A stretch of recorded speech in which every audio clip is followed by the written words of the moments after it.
sevərlər məskəni, zəhmət, hünər, vətəni. Söz sevərlər məskəni, zəhmət, hünər, vətəni. Sənə qoşdum nəğməmi, mənim Azərbaycanım. Şərəfim, şöhrətim, şanım, mənim Azərbaycanım.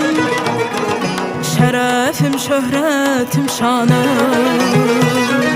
Harda vardır belə dağlar, harda vardır belə vüqar.